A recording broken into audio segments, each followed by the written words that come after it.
नमस्ते बच्चों, हमने पिछली कक्षा में लंबी परिनालिका के लिए स्वप्रेरकत्व के लिए व्यंजक प्राप्त किया था और वह व्यंजक हमने निकाला था L बराबर mu capital N square A upon L। तो हमने लंबी परिनालिका के लिए स्वप्रेरकत्व, जिसे हम कैपिटल L से प्रदर्शित करते हैं, L बराबर mu N square A upon L की स्थापना की थी। अब यदि हम देखें कि लंबी परिनालिका के लिए स्वप्रेरकत्व किन किन बातों पर यदि निर्भर करता है, तो हम देखें स्वप्रेरकत्व निम्न बातों पर निर्भर करता है।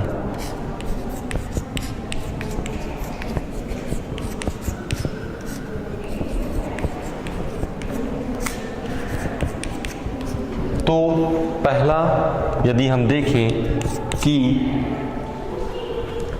यहाँ पे देखिए ए जो है वह क्या है, क्षेत्रफल है। तो जो स्वप्रेरकत्व है L वह परिनालिका के अनुप्रस्थ काट के क्षेत्रफल पर अर्थात त्रिज्या पे क्या करेगा, निर्भर करेगा। तो पहला हम लिखेंगे कि परिनालिका के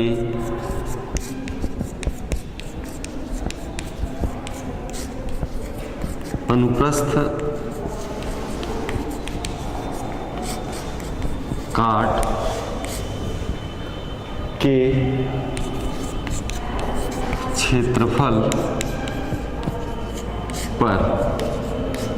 क्षेत्रफल से तात्पर्य यहाँ पे त्रिज्या पर है। जैसे जैसे हम क्षेत्रफल या त्रिज्या का मान हम बढ़ाते जाएंगे, स्वप्रेरकत्व का मान भी क्या होगा, बढ़ता चला जाएगा। तो हम कहेंगे कि क्षेत्रफल बढ़ाने पर स्वप्रेरकत्व क्या होता है, बढ़ जाता है। तो हम लिखें कि परिनालिका के अनुप्रस्थ काट के क्षेत्रफल पर अर्थात त्रिज्या बढ़ाने पर स्वप्रेरकत्व क्या होता है, बढ़ जाता है। स्वप्रेरकत्व बढ़ जाता है। दूसरा हम देखें तो दूसरा यहाँ पे हम देखते हैं कि कैपिटल N जो कि क्या है, फेरों की संख्या है। तो दूसरा हम कहेंगे कि फेरों की संख्या पे निर्भर करता है। फेरों की संख्या पर, फेरों की संख्या हम बढ़ाते चले जाएंगे। तो फेरों की संख्या बढ़ाने पर स्वप्रेरकत्व क्या होगा, बढ़ जाएगा। तो फेरों की संख्या बढ़ाने पर स्वप्रेरकत्व बढ़ जाता है। तो इस प्रकार से दूसरा हुआ फेरों की संख्या पे। तीसरा यदि हम देखें तो बटे में देखिए यहाँ पे L है, स्मॉल l। हमने परिनालिका की लंबाई को L लिया था, तो स्मॉल l जो है वह है परिनालिका की लंबाई। तो तीसरा कहेंगे कि स्वप्रेरकत्व जो है परिनालिका की लंबाई पर निर्भर करेगा।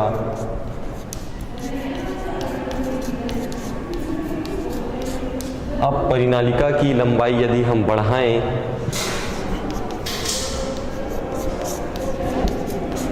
तो स्वप्रेरकत्व का मान, अब देखिए ये जो स्मॉल l वाली राशि है वह हर में है। तो हर में होने के कारण यदि हम इस मान को बढ़ाते हैं, L के मान को यदि हम बढ़ाते हैं तो L के मान में क्या होगी, कमी आएगी। तो हम कहेंगे कि परिनालिका की लंबाई बढ़ाने पर स्वप्रेरकत्व कम हो जाता है। यदि अंश में राशि है, अंश में यदि राशि है उनको हम बढ़ाएं तो मान जो है बढ़ता है, और हर में यदि राशि है उसको यदि हम बढ़ाएं तो मान में क्या होती है, कमी आती है। तो इस प्रकार से तीसरा परिनालिका की लंबाई पर निर्भर करेगा। और चौथा यदि हम देखें तो यहाँ पे म्यू है, तो म्यू अर्थात चुंबकशीलता, तो परिनालिका हम लिखेंगे चौथा, परिनालिका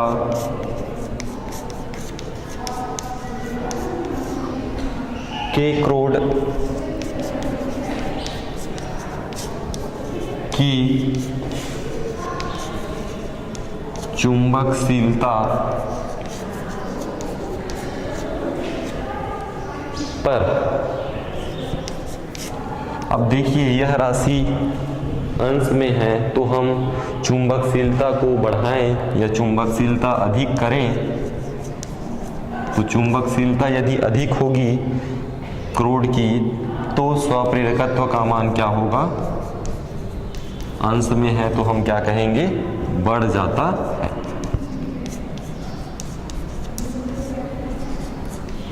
तो इस प्रकार से लंबी परिनालिका के लिए जो स्वप्रेरकत्व है वह 4 बातों पर निर्भर करती है। पहला, परिनालिका के अनुप्रस्थ काट के क्षेत्रफल पर, क्षेत्रफल बढ़ाने पर स्वप्रेरकत्व बढ़ जाएगा। दूसरा, फेरों की संख्या पर, यदि आप फेरों की संख्या बढ़ाते हैं तो स्वप्रेरकत्व का मान बढ़ जाता है। तीसरा, परिनालिका की लंबाई पर, लंबाई आप बढ़ाएंगे तो स्वप्रेरकत्व का मान कम हो जाएगा। और चौथा, परिनालिका के क्रोड की चुंबकशीलता पर, यदि चुंबकशीलता अधिक है तो स्वप्रेरकत्व का मान बढ़ जाता है। अब ये हमारा जो समीकरण जो प्राप्त हुआ था, इसे हम यहाँ पे म्यू जो है वह क्रोड की चुंबकशीलता है, इसे हम और अन्य प्रकार से लिखना चाहें तो हम लिख सकते हैं L बराबर म्यू जीरो, यदि हम ले वायु या निर्वात के लिए तो हम लिखेंगे म्यू जीरो n वर्ग। अब ये चूंकि क्या है, क्षेत्रफल है, तो हमने लंबी परिनालिका ली थी, परिनालिका का यदि हम क्षेत्रफल निकालें तो त्रिज्या चूंकि r है तो क्षेत्रफल होगा पाई r स्क्वायर बटे अपॉन में है L, तो हम लिखेंगे L। तो इस समीकरण को हम इस प्रकार से भी लिख सकते हैं। यदि आपको त्रिज्या दी गई है, फेरों की संख्या दी गई है, L का मान दिया गया है, तो आप कैपिटल L स्वप्रेरकत्व का मान ज्ञात कर सकते हैं। तो ये सूत्र को हम इस सूत्र के रूप में भी लिख सकते हैं, रूपांतरित कर सकते हैं।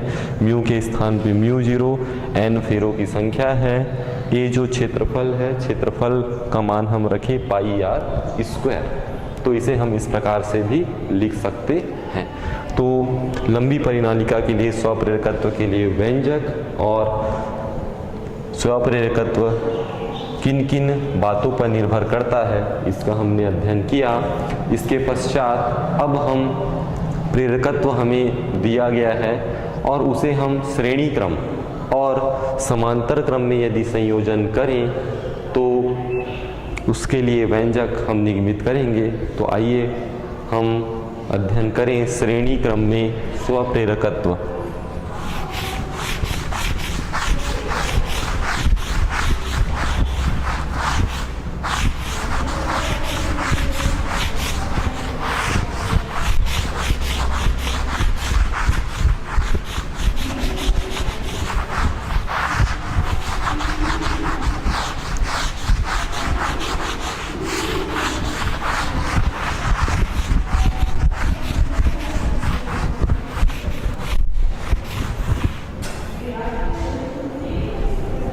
श्रेणी क्रम में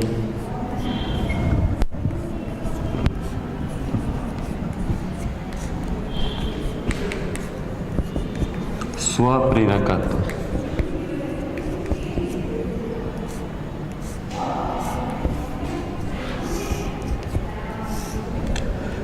श्रेणी क्रम में स्वप्रेरकत्व।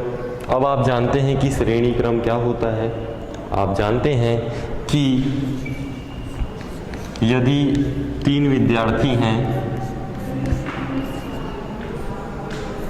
हमने यहाँ जैसे 3 विद्यार्थी लिया है, ये पहला विद्यार्थी, ये दूसरा विद्यार्थी, ये तीसरा विद्यार्थी।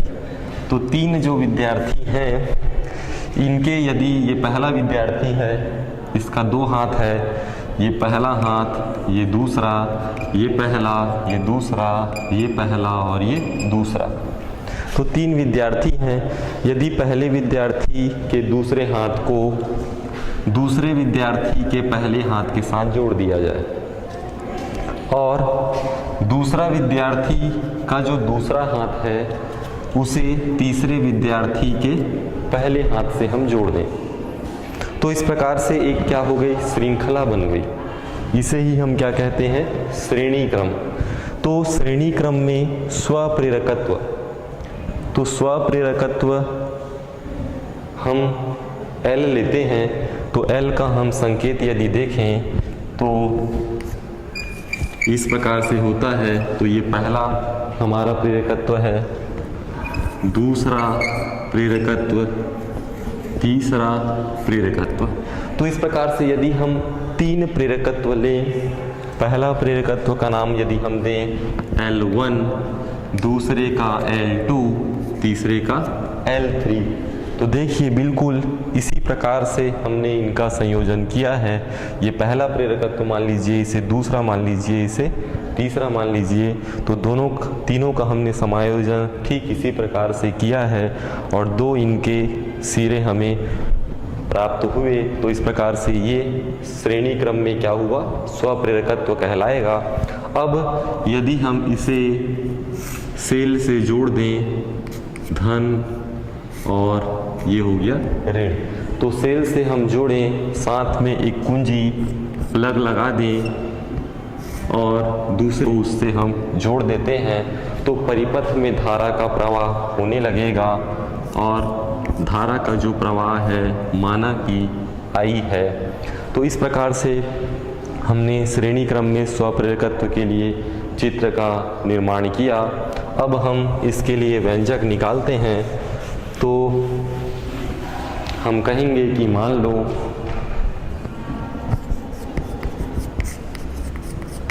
L1, L2, L3 स्वप्रेरकत्व की 3 कुंडलियां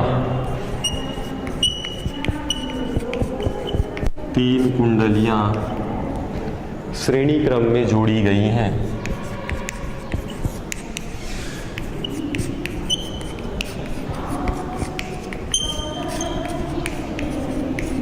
तीनों हमने कुंडलियों को श्रेणी क्रम में जोड़ा है, उसे हम लिखे। उसमें से होकर धारा, उसमें से होकर धारा, हम धारा ले रहे हैं I, तो उसमें से होकर धारा I क्या हो रही है, प्रवाहित हो रही है।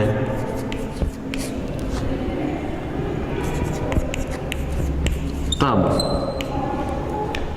अब प्रवाहित हो रही है तो पहली कुंडली जो कि L1 है, उस पे यदि हम बद्ध चुंबकीय फ्लक्स का मान निकालें, पहली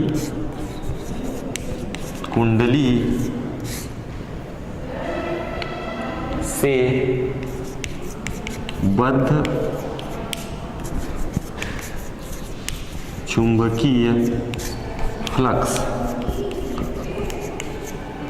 तो आप जानते हैं बद्ध चुंबकीय फ्लक्स को हम किससे प्रदर्शित करते हैं, फाई से प्रदर्शित करते हैं। तो यहाँ पे हम ले रहे हैं पहली कुंडली है L1, तो हम पहली कुंडली के लिए बद्ध चुंबकीय फ्लक्स माने यदि कितना है, फाई 1 है। पहला कुंडली है इसलिए हम यहाँ 1 से प्रदर्शित कर रहे हैं। फाई 1 बराबर पहली कुंडली में है प्रेरकत्व L1 और बहने वाली धारा कितनी है, I, तो फाई 1 बराबर L1 I। तो इस प्रकार से पहली कुंडली से बद्ध चुंबकीय फ्लक्स का मान हमने निकाला φ1 बराबर L1I। उसी प्रकार से दूसरी कुंडली से हम बद्ध चुंबकीय फ्लक्स का मान निकालेंगे, तो लिखेंगे दूसरी कुंडली से बद्ध चुंबकीय फ्लक्स। अब चूंकि हम दूसरा कुंडली प्रयोग में ला रहे हैं तो उसे हम दर्शाएंगे φ2 से। अब देखिए हमारी जो दूसरी कुंडली है उस पे स्वप्रेरकत्व का मान है L2, बहने वाली धारा I है, तो दूसरी कुंडली से बद्ध चुंबकीय फ्लक्स φ2 बराबर L2I होगा। इसी प्रकार से तीसरी कुंडली के लिए हम निकालें तो हम लिखेंगे तीसरी कुंडली से बद्ध चुंबकीय फ्लक्स। अब ये हो जाएगा तीसरा कुंडली है तो हम क्या लिखेंगे φ3 बराबर, अब तीसरी कुंडली पर है L3, बहने वाली धारा कितनी है I, तो हम लिखेंगे φ3 बराबर L3I। तो इस प्रकार से हमने पहली कुंडली के लिए बद्ध चुंबकीय फ्लक्स निकाला, दूसरी कुंडली के लिए निकाला और तीसरी कुंडली के लिए बद्ध चुंबकीय फ्लक्स का मान हमने ज्ञात किया। अब ये हमने संयोजन बनाया है। यदि हम तीनों कुंडलियों को जोड़ें तो तुल्य जो स्वप्रेरकत्व है अर्थात कुल स्वप्रेरकत्व का मान यदि L हो तो हम लिखेंगे यदि संयोजन का तुल्य प्रतिरोध,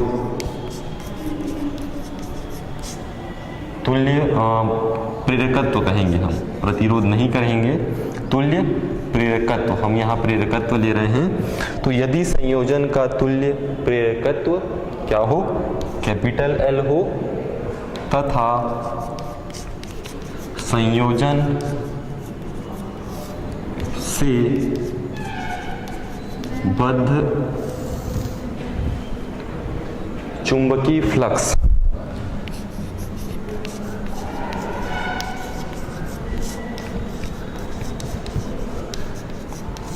फाई, हम फाई से दर्शाते हैं हो, तो आप जानते हैं कि फाई बराबर क्या होता है, आपने पढ़ा है कि फाई बराबर होता है L इंटू आई। ये हमने पूर्व की कक्षा में पढ़ा है कि बद्ध चुंबकीय फ्लक्स फाई बराबर होता है L इंटू आई के। अब फाई जो है बद्ध चुंबकीय फ्लक्स है। अब यदि हम इस संयोजन में हम कुल बद्ध चुंबकीय फ्लक्स यदि हम निकालें तो हम लिखेंगे किंतु फाई जो है वह तीनों के योग के क्या होगा, बराबर होगा, φ1 धन φ2 धन φ3। तो जो बद्ध चुंबकीय फ्लक्स है तीनों कुंडलियों के बद्ध चुंबकीय फ्लक्स के योग के क्या होगा, बराबर होगा। अब हम देखें कि φ1 का मान हमने निकाला है L1I, φ2 का मान निकाला है L2I, φ3 का मान निकाला है L3I। इन मानों को इस समीकरण में रखने पर और हमने फाई का मान क्या निकाला है L इंटू आई, तो इन मानों को अब हम यहाँ रखते हैं। तो फाई के स्थान पे Li, φ1 का L1I, φ2 का L2I, φ3 का L3I। तो इस प्रकार से हमने जो मान निकाला उसे यहाँ पे रखा। अब इसे हम हल करते हैं। Li बराबर, देखिए इस पद में भी I है, इस पद में भी I है, इस पद में भी I है, तीनों से हम I उभयनिष्ठ लें तो I उभयनिष्ठ लेने पर पहले पद में L1, दूसरे पद में L2 और तीसरे पद में L3 शेष रह जाएगा। I1 I और I दोनों आपस में क्या हो जाएंगे, कैंसिल हो जाएंगे। तो L बराबर L1 धन L2 धन L3 आपको प्राप्त होगा। इस प्रकार से यही श्रेणी क्रम में स्वप्रेरकत्व के लिए हम व्यंजक कहेंगे। और यदि हम इसे समीकरण 1 नाम दें तो समीकरण 1 इसे हम नाम दे दिए। तो अब आपने जब श्रेणी क्रम में स्वप्रेरकत्व का संयोजन किया तो आप देखेंगे कि L क्या है, तुल्य प्रतिरोध है। तो तुल्य प्रतिरोध उन अलग अलग जो स्वप्रेरकत्व है, अर्थात हम कहेंगे कि श्रेणी क्रम में संयोजन का, श्रेणी क्रम में संयोजन का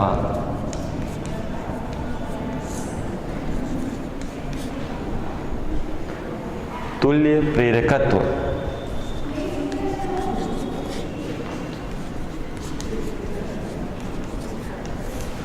श्रेणी क्रम में संयोजन का तुल्य जो प्रेरकत्व है वह संपूर्ण प्रेरकत्व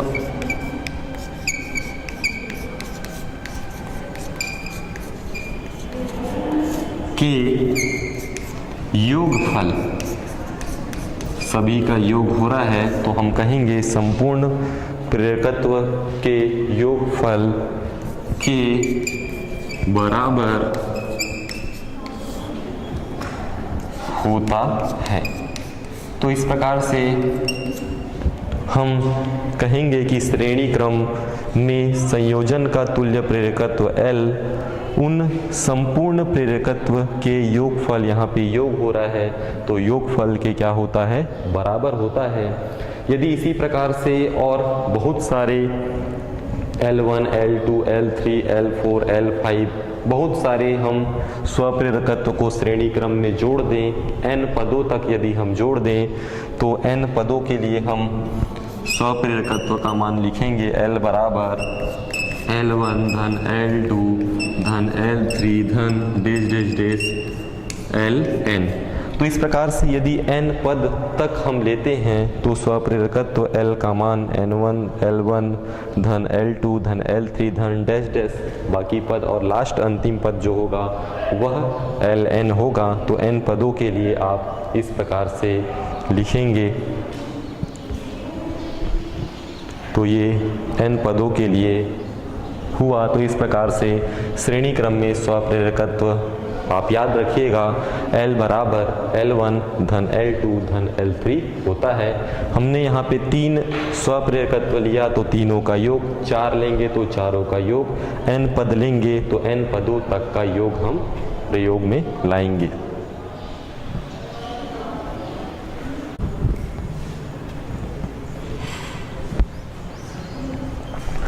श्रेणी क्रम में स्वप्रेरकत्व के पश्चात अब हम समांतर क्रम में स्वप्रेरकत्व का अध्ययन करते हैं।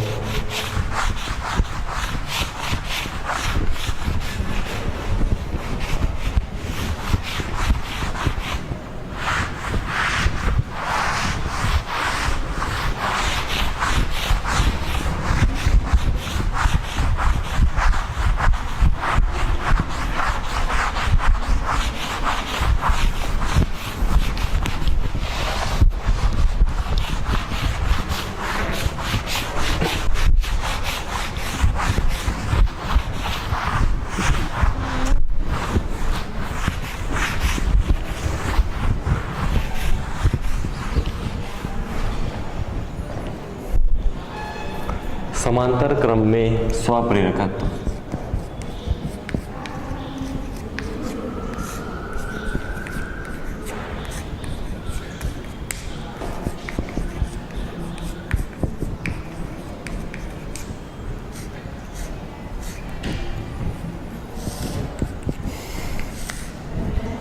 अब समांतर क्रम में हमको जोड़ना है तो हम समांतर क्रम आप जानते हैं, यदि 3 विद्यार्थी हैं अब ये तीनों एक दूसरे के सामने यदि खड़े हैं, ये इसका पहला हाथ, ये दूसरा,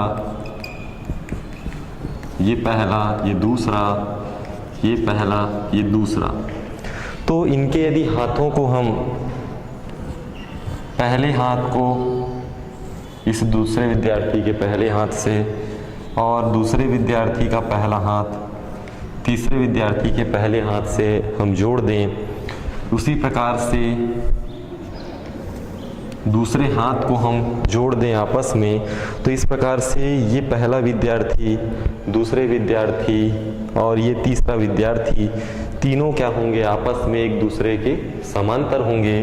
तो समांतर क्रम में हम स्वप्रेरकत्व के लिए व्यंजक निकालेंगे। तो यदि हम स्वप्रेरकत्व को जोड़ेंगे समांतर क्रम में, तो ठीक इसी प्रकार से हम जोड़ेंगे। पहला हम स्वप्रेरकत्व, ये हमारा पहला स्वप्रेरकत्व है, ये दूसरा, ये तीसरा। तो इस प्रकार से तीनों स्वप्रेरकत्व इन तीनों विद्यार्थियों के जैसे हैं। अब मान लीजिए ये इनके हाथ हैं, तो आप इन्हें इस प्रकार से जोड़ेंगे, तो ये जो संयोजन हुआ यह कहलाएगा समांतर क्रम में स्वप्रेरकत्व का संयोजन। अब इनके बीच हम एक सेल लगा दें, धन, ऋण, और एक कुंजी लगा दें, तो परिपथ में जैसे ही आप कुंजी में प्लग लगाएंगे, परिपथ में धारा का प्रवाह होने लगेगा। अब ये धारा का जो प्रवाह है वह इस बिंदु पे देख रहे हैं कि यहाँ पे तीन क्या है, स्वप्रेरकत्व है। पहले का मान यदि L1 है, दूसरे का L2 है, तीसरे का L3 है, तो जो धारा I है इस बिंदु पे पहुँचने के पश्चात तीन भागों में विभक्त हो जाएगा। L1 की ओर माना कि धारा I1, L2 पे धारा I2 और L3 पे धारा I3 प्रवाहित होगी। तो यहाँ पे जो धारा I है वह तीन भागों में बट गई, I1, I2, I3। यदि हम मुख्य धारा कहें, मुख्य धारा I तीनों धाराओं का क्या होगी, योग होगी। I बराबर I1 धन I2 धन I3 होगी। तो इस प्रकार से हमने यहाँ पे समांतर क्रम में स्वप्रेरकत्व के लिए हमने चित्र बनाया। अब इसके लिए व्यंजक की हम स्थापना करते हैं। हम लिखेंगे कि मान लो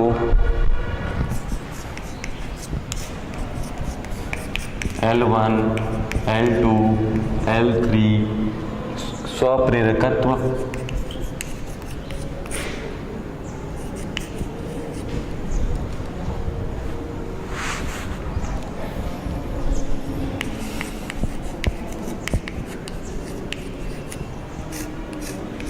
की तीन कुंडली, यहाँ पे हम स्वप्रेरकत्व की तीन कुंडलियाँ ले रहे हैं।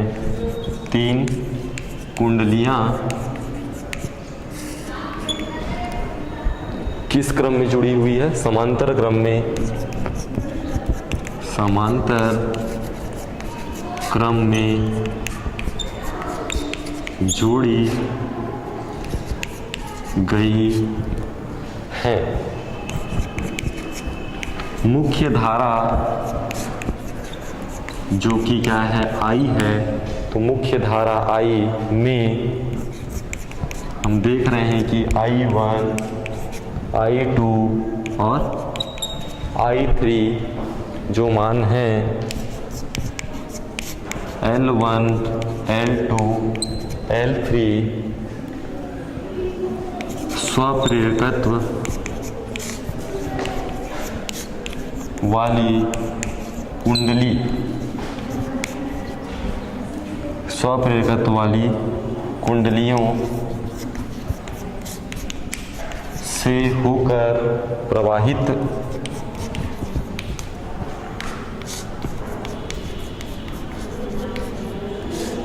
होती है। हमने लिखा अतः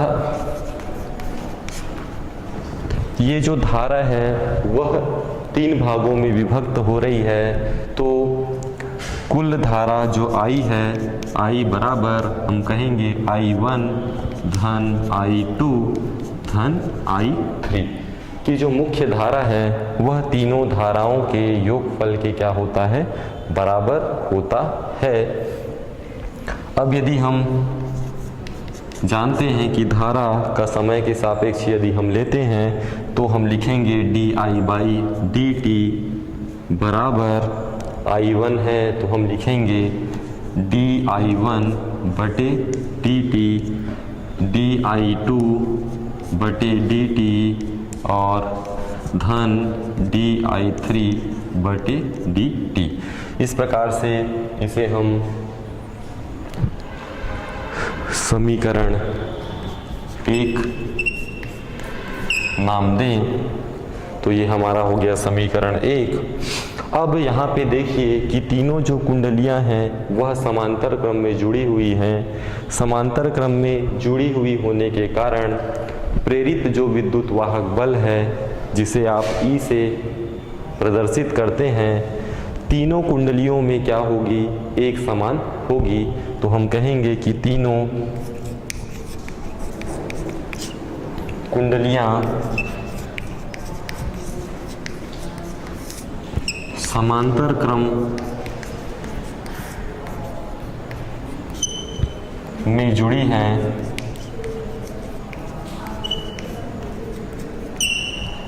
अतः प्रेरित विद्युत वाहक बल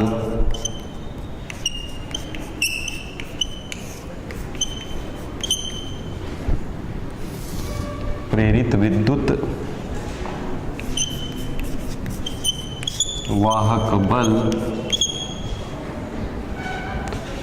तीनों कुंडलियों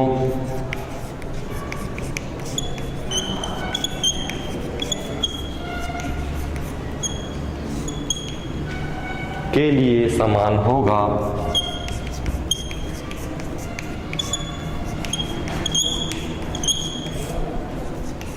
तो तीनों समांतर में हैं, इसलिए प्रेरित विद्युत वाहक बल तीनों कुंडलियों में एक समान होगा। तो एक समान यदि होगा तो हम जानते हैं कि विद्युत वाहक बल E बराबर हमने व्यंजक दिया था ऋण L1 पहली कुंडली के लिए यदि हम निकालें तो ऋण L1 di1/dt कहलाएगा, क्योंकि बहने वाली धारा I1 है, स्वप्रेरकत्व का मान L1 है। तो विद्युत वाहक बल E बराबर ऋण L1 di1/dt। दूसरी कुंडली के लिए लेंगे तो ऋण L2 di2/dt।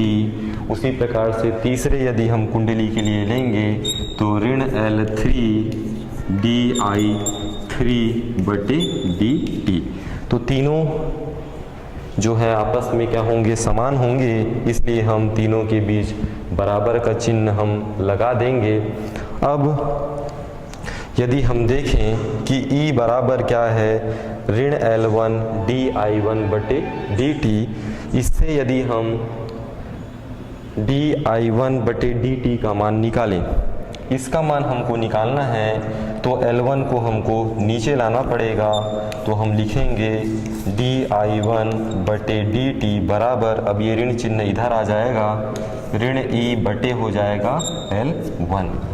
इसी प्रकार से यदि हम di2/dt का मान निकालें, di2/dt, तो देखिए E है, इस पार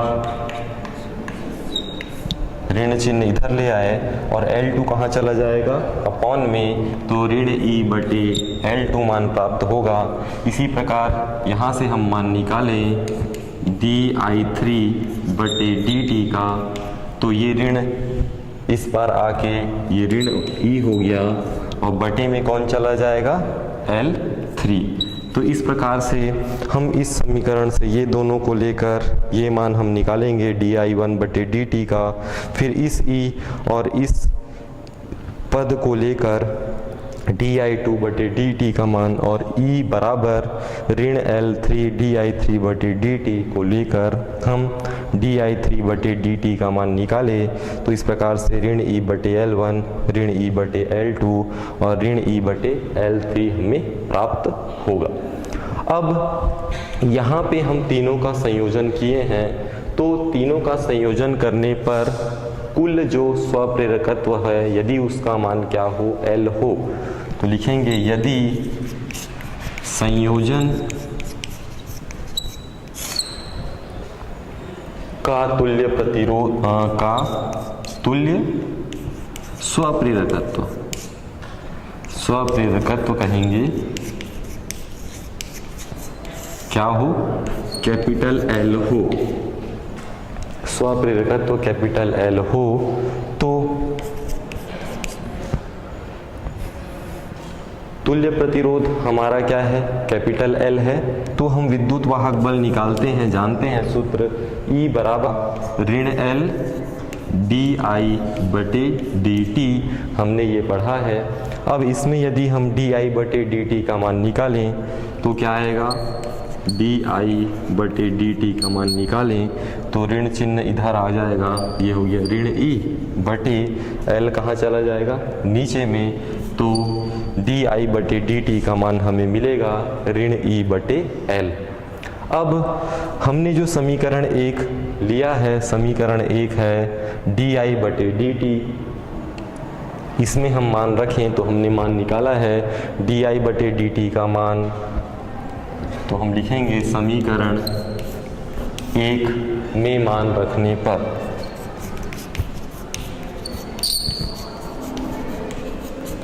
तो समीकरण 1 में मान रखने पर हम देखेंगे कि di/dt का मान कितना है, ऋण E/L बराबर, अब देखिए हमको रखना है di1/dt का मान, वो हमने निकाला है ऋण E/L1, तो हम रखेंगे ऋण E/L1 फिर धन di2/dt, इसका भी मान हमने निकाला है ऋण E/L2 और फिर धन तीसरा पद है di3/dt, इसका भी मान हमने निकाला है ऋण E/L3। इस प्रकार से हम समीकरण 1 में इन मानों को रख दिए। रखने के पश्चात अब आप देखें कि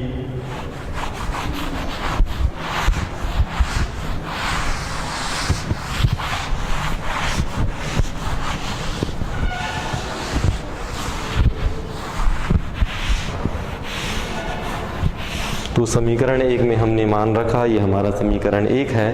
अब वहाँ हम देखें तो जो बाएं पद में यहाँ भी E है, यहाँ भी E है, यहाँ भी E है, E आप उभयनिष्ठ ले सकते हैं, तो ऋण E आप उभयनिष्ठ ले लीजिए तो आपके पास बचेगा वहाँ पे 1/L1 धन 1/L2 धन 1/L3। ये दोनों राशि आपस में कैंसिल हो जाएगी तो यहाँ बचेगा 1/L बराबर 1/L1 धन 1/L2 धन 1/L3। तो इस प्रकार से समांतर क्रम में स्वप्रेरकत्व के लिए यदि हमने व्यंजक निकाला तो वह हमें प्राप्त हुआ 1/L बराबर 1/L1 धन 1/L2 धन 1/L3। तो इस प्रकार से हमने समीकरण 1 का निर्माण किया।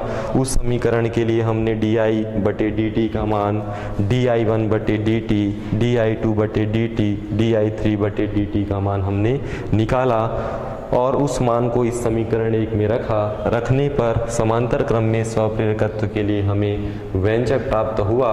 अब यदि हम कहेंगे कि समांतर क्रम में जोड़ने पर जो स्वप्रेरकत्व है वह कुंडलियों के जो अलग अलग कुंडली हैं उनका जो स्वप्रेरकत्व का जो मान है उन सभी के योगफल के क्या होता है, बराबर होता है। तो हम उसे शब्दों में लिखेंगे तो आप लिख सकते हैं कि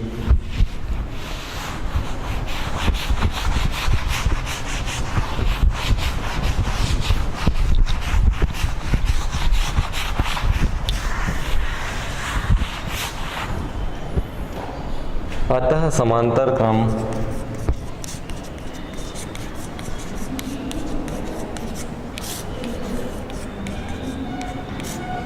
में जुड़े स्वप्रेरकत्व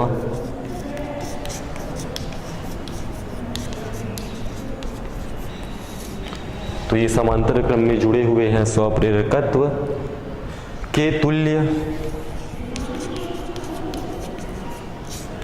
स्वप्रेरकत्व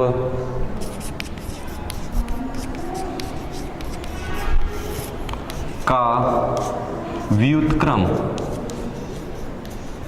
तो जो ये स्वप्रेरकत्व है वो 1/, के नीचे आ रहा है। तो कोई भी राशि 1/, में होती है तो उसे हम व्युत्क्रम कहते हैं। तो हम कहेंगे कि समांतर क्रम में जुड़े स्वप्रेरकत्व के तुल्य स्वप्रेरकत्व का व्युत्क्रम अर्थात 1/, जो L है वह प्रत्येक स्वप्रेरकत्व, या हम कहेंगे कि यहाँ पे प्रत्येक क्या है, कुंडली। तो प्रत्येक कुंडली के स्वप्रेरकत्व, प्रत्येक कुंडली के स्वप्रेरकत्व के, अब ये भी बटे में है तो बटे में है तो क्या कहेंगे, व्युत्क्रम के व्युत्क्रम। अब व्युत्क्रम होने के पश्चात क्या हो रहा है, योग हो रहा है, तो हम क्या कहेंगे, योगफल। तो प्रत्येक कुंडली के स्वप्रेरकत्व के व्युत्क्रम के योगफल के क्या होता है, बीच में लगा है बराबर, तो योगफल के बराबर होता है। तो इसे हम शब्दों में लिखें तो समांतर क्रम में जुड़े स्वप्रेरकत्व का तुल्य स्वप्रेरकत्व का व्युत्क्रम 1/L प्रत्येक कुंडली के अलग अलग जो कुंडलियां हैं L1, L2, L3 के स्वप्रेरकत्व के व्युत्क्रम अर्थात 1/L1, 1/L2, 1/L3 के योगफल, ये योगफल हो रहा है के क्या होता है, बराबर होता है। तो इसी को हमने यहाँ पे शब्दों में लिखा है। अब यहाँ पे हमने L1, L2, L3 तीन कुंडली के स्वप्रेरकत्व लिए थे, तो हमें तीनों का योगफल का व्युत्क्रम प्राप्त हुआ, तीनों का हम व्युत्क्रम और उनका योगफल प्राप्त हुआ। और ऐसे यदि बहुत सारे होंगे, पहला यदि L1, दूसरा L2, L3, L4, L5, L6, L7 सभी आपस में यदि समांतर क्रम में जुड़े हैं और यदि हम n पद तक जाएं तो हम कैसे लिखेंगे, n पदों तक यदि हम लें तो व्यापक रूप में यदि हम लिखें, व्यापक रूप में यदि हम लें तो 1/L बराबर हम लिखेंगे 1/L1 धन 1/L2 धन 1/L3 dash dash dash dash बीच के पद, और लास्ट में यदि nवां पद हो तो 1/ क्या होगा, Ln। तो व्यापक रूप में यदि हम लिखें, बहुत सारे यदि हम समांतर क्रम में जोड़ते हैं तो 1/L बराबर 1/L1 धन 1/L2 धन इस प्रकार से हमें प्राप्त होता है। और यही समांतर क्रम में स्वप्रेरकत्व के लिए ये व्यंजक है। यदि n पद हो तो इस प्रकार से हम उसे जोड़ेंगे। यदि 2 पद हैं तो आप लिखेंगे 1/L बराबर 1/L1 धन 1/L2। 3 यदि हैं तो 1/L1 धन 1/L2 धन 1/L3। 4 यदि आपको दिए गए हैं तो 1/L1 धन 1/L2 धन 1/L3 धन 1/L4। इस प्रकार से आपको यदि मान पता हो, L1, L2, L3 का मान पता हो तो आप L का मान ज्ञात कर सकते हैं। तो समांतर क्रम में स्वप्रेरकत्व के लिए व्यंजक याद रखिएगा कि जितने भी हैं उन सभी का व्युत्क्रम और उनका योगफल करना है। तो इस प्रकार से हमने समांतर क्रम में स्वप्रेरकत्व का अध्ययन किया। इसके पश्चात अब हम अन्योन्य प्रेरण के बारे में देखते हैं। अन्योन्य प्रेरण क्या होता है?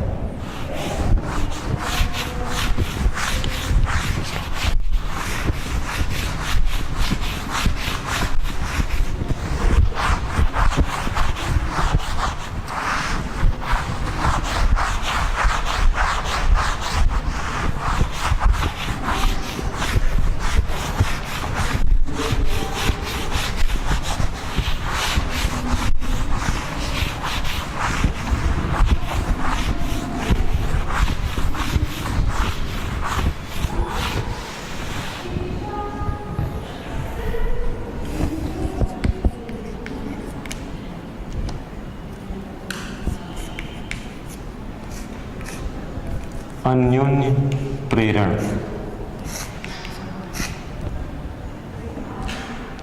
अन्योन्य प्रेरण हम देखें तो दो कुंडली हम लेते हैं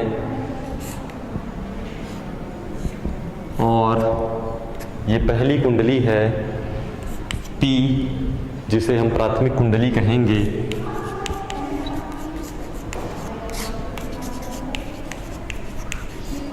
इनके सिरों के मध्य हम एक कुंजी लगा दें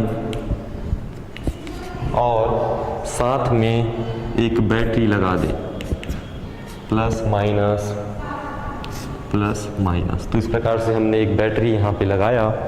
अब इनके पास एक और हम कुंडली लें और उनके सिरों के मध्य एक धारा मापी लगा दें G। तो ये S ये कहलाएगी द्वितीयक कुंडली।